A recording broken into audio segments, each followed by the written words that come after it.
Today we're finding values using function graphs.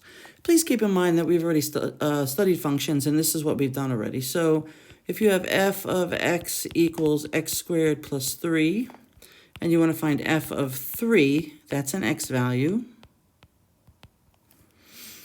And you're going to substitute it in wherever you see an x, which is, of course, right here.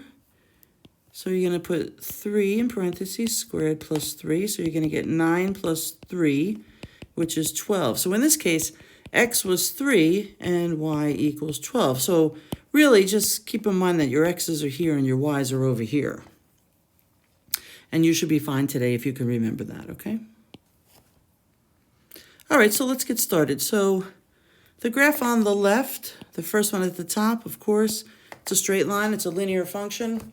And let's say we're going to find f of 2 and f of 8.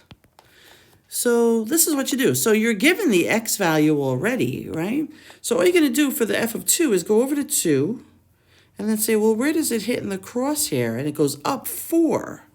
So you can see right here, it hits 4. So f of 2 is 4. So x is 2 and y is 4. If you're going to be looking for f of 8, you're going to go over to 8. And then you're going to go up and see where does it hit that crosshair. And that looks around 10. Yep, it's 10. You can see right over here, it's 10. So f of 8 is 10. Down at the bottom with the parabola, same thing. Let's see. Let's say we want to find f of 7, f of, let's say f of 5, f of 7. First thing you do for f of 7, again, it's in the x direction. So f of 7, you go to 7, and then you go up, and you say, where does that hit? The y-axis right here, and it's 2. Okay, so again, let's keep in mind the x's are over here and the y's are over here. All right, let's say you want to find f of 5. F of 5. Go over 5, x direction, because that's the x value. And where does it hit? How far up does it go? It goes to 8. And you can see it right here. It hits right here. And so that answer is going to be 8. So here x is 5, y is 8, and over here x is 7, y equals 2. Okay, I'm going to switch it up just a little bit on the next two. Same thing, we're going to be finding the values using the graphs. And so let's say you have a y value, but you don't have the x value. So I want to find the f of x, and let's say it equals 9. All right, and let's say f of x equals 3. All right, so in this case, now remember what I said, these are x's are over here and your y's are over here. So really what you're going to do now is go in the y direction on your graph, and we're going to go up 9. And there's 9.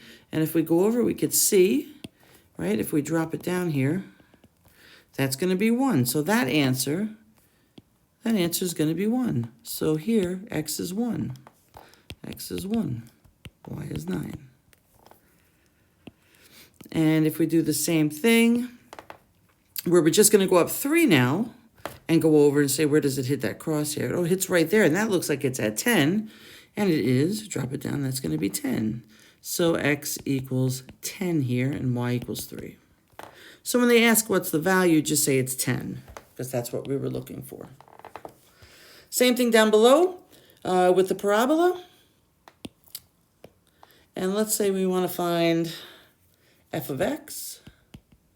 And we know that the y value is 3. And let's say f of x is 5. Okay. Do the same thing. For the f of 3, f of x equals 3, you're going to go up 3 because that's the y direction. And then you're going to go over to the crosshair and say, where does that hit that x-axis? So you drop it down, and it hits at 2. So this is 2. So x equals 2. And one more time again, you know, this is x, this is y. And let's see, let's say you have, what do we want the other one? F of x equals 5.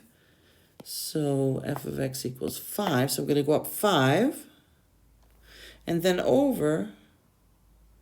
And it hits in 2 spots, it seems. So the first one, if I drop it down, I get 5. So x is 5. But it's also something else, as you can see.